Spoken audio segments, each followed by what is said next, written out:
Japanese culture is respectful and polite. It's beautiful but fair, rigid yet fluid, powerful yet flexible.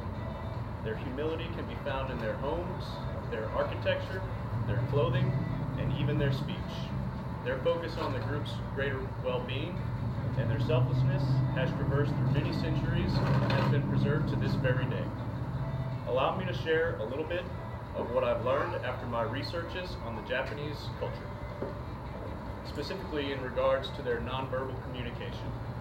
I've learned much in my studies, such as books like Kata, or Japanese Culture and Communication, a database article, numerous websites, and all of them align and correspond to their perception of the Japanese culture. In Boyer Lafayette de Mente, book Kata, the word shikata is described as the way of doing things, but it is not strictly a mechanical process. More so, it is involving both spiritual and physical laws of the cosmos. The art and form and the way of doing things is used as a way to express the harmony and balance of the universe. We will be discussing the Kata way and how it applies to kinesics, to proxemics, to business, and the art of gift wrapping. Kinesics in Japanese culture is the body movement and how it relates to nonverbal communication.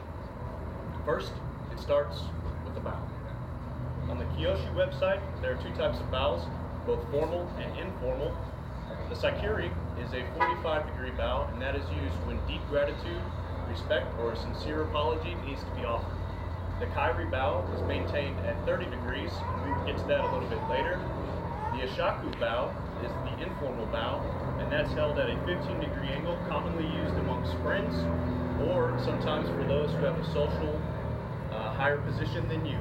If you go to a restaurant, the host or hostess will likely bow to you, but it is not common practice or necessary to bow back. In fact, if you do, they will think, wow, that guy is very humble. Excuse me. In reference to gaijin, which are foreigners, they are not required to bow, but they are allowed to bow slightly, as they are not expected to understand the nuances of the Japanese bow. After the greetings, it's time for communication. One finds that the Japanese culture is a very high context culture. Michael Howe, from his article in the New Zealand Database for Asian Studies, describes high context culture as one that does not rely heavily upon the words used, but rather the context surrounding the verbal usage. Many Westerners find that the high context culture is difficult to navigate and to understand, and that's because Western civilization uses a low context culture which heavily relies upon the words used itself. But Michael Howe also states that after the nuances of Japanese communication are understood, the context can be interpreted and reveals much more than Western communication, therefore becoming more explicit in nature. And a cool thing that is understood is the azuki. Azuki is a term that means trade blow for blow, and that comes from the blacksmiths teaching students how to forge metal. And the beauty of it is the teacher would strike the metal being forged, and the student would immediately respond in the same fashion. And they would continue to do this, creating an awesome synchronicity between blow for blow. So that is azuki, and that's how it's understood. Let's see. Okay, the Japanese are very good at listening rather than speaking. In fact, the Japanese will sometimes close their eyes to let the participant know that they are focusing deeply. They don't make excessive eye contact as they feel that's intrusive in nature. And also, they don't respond quickly, so there might be what we consider awkward silences. But what the Japanese are communicating here is that the information they just received is worth respect and deserves deliberation, and after which they will respond. Next, we will discuss proxemics, which is the spatial positioning in the Japanese culture. Japanese enjoy a large personal space. The only time that's overlooked is in naturally crowded situations such as subways. When greeting, typically hugging and kissing are not shown. And an interesting fact is it's actually taboo to touch an adult's head. Now in Japan, it's very common to sit on the floor, and that's because the meals are served on a tatami, which is a low-lying table. In fact, there are 3 ways to sit. There's formal seating and informal seating. The formal seating is the saiza. That is applicable for both sexes, and that's when they kneel. The informal types are when men sit cross-legged and women sit with both legs to one side.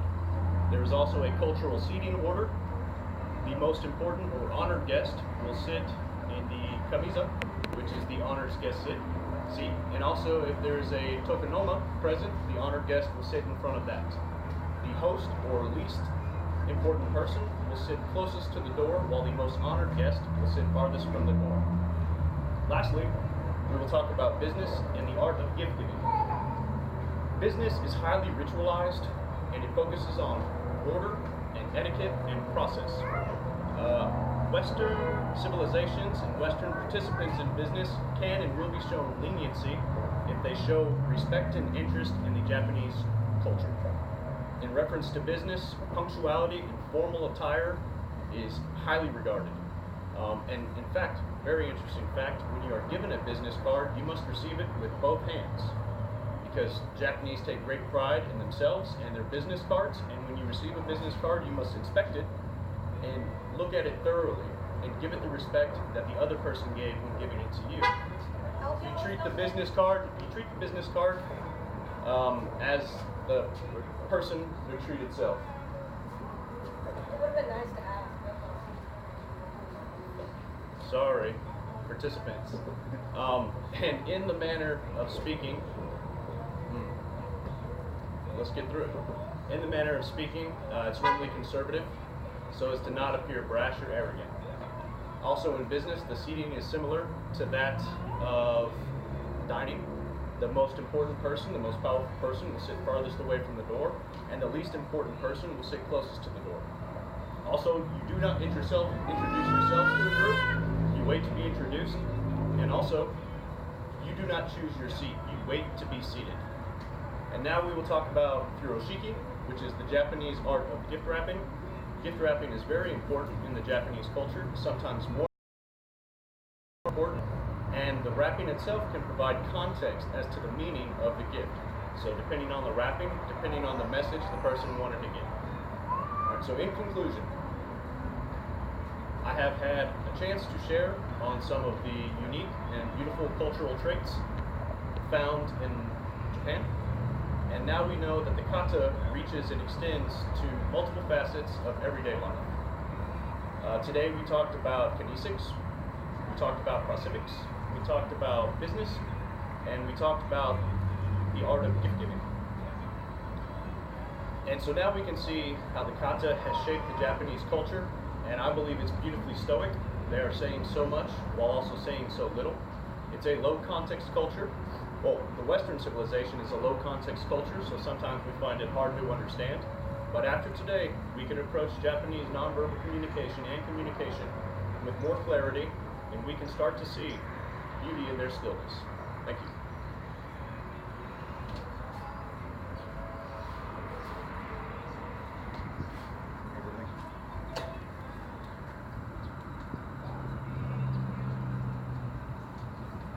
Thank you.